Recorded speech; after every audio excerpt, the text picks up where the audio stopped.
لے کے جائے گا۔ اس لیے انسان اپنا جائزہ لے کے اپنے آپ کو برائی سے نکال کے نیکی کے راستے پہ چلاتا ہے، اپنے آپ کو بدلتا ہے۔ اگر آپ کی عادت نہیں صبح اٹھنے کی تو آئیں آج عادت بدلنے کا ارادہ کریں، اپنی زندگی کو بدلیں، اپنی زندگی شریعت کے مطابق گزارنے کا ارادہ کریں۔ آج کھڑی لکھتے ہیں پچھلی راتی رحمت رب دی کرے بلند آوازاں بخشش منگن والیاں کارن کل آئے دروازہ۔ اور علامہ اقبال لکھتے ہیں عطار ہو رومی ہو غزالی ہو کے راضی کچھ ہاتھ نہیں آتا یہ آئے سحر گاہی۔ اقبال کہتے ہیں کچھ حاصل کرنا ہے تو صبح اٹھنے کا طریقہ سیکھو۔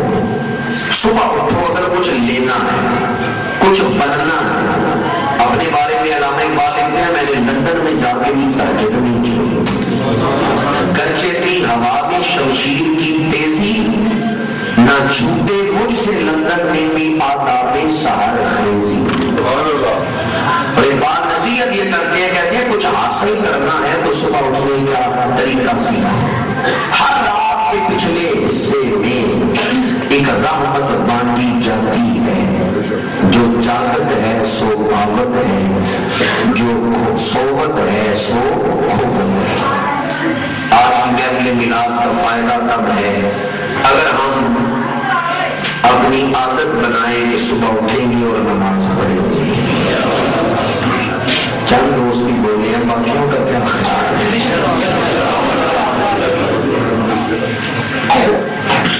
کوئی آدمی ٹیڑھا چل رہا تھا تو دیکھنے والے نے کہا صحیح طرح چلو، مجھے تمہارا چلنا اچھا نہیں لگ رہا۔ تو جو ٹیڑھا چل رہا تھا نا، اس نے کہا میں تمہارے لیے اپنی چال ہی بدلوں، تمہیں اچھا لگتا ہے یا نہیں لگتا، میں تو اسی طرح ٹیڑھا ہی چلوں گا۔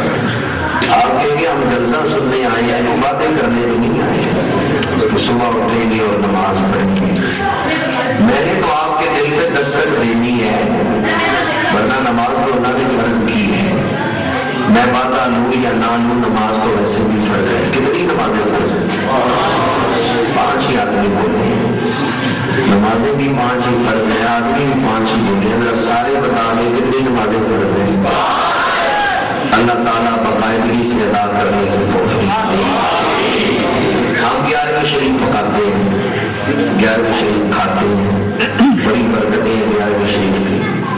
حضور غوث اعظم فرماتے ہیں 11ویں شریف کو مانتے ہیں تو 11ویں والے پیروں کا حکم بھی مانے۔ کیا خیال ہے جو پیروں کا حکم نہ مانے وہ سچا فرما بردار ہے؟ 11ویں شریف کو مانتے ہیں تو 11ویں والوں کا حکم بھی تو مانے۔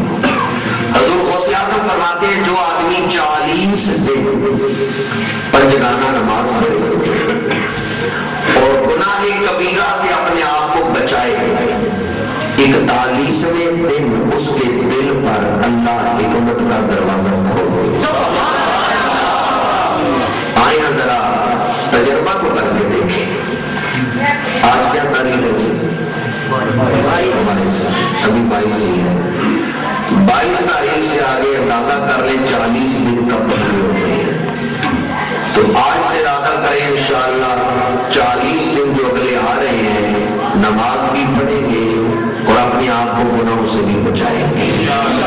اگر 40 دن ایسا کر لیں تو انشاءاللہ 41ویں دن حضور غوث اعظم کا فرمان ہے اللہ دل پر اپنی خاص رحمت کے دروازے کھول دیتا ہے۔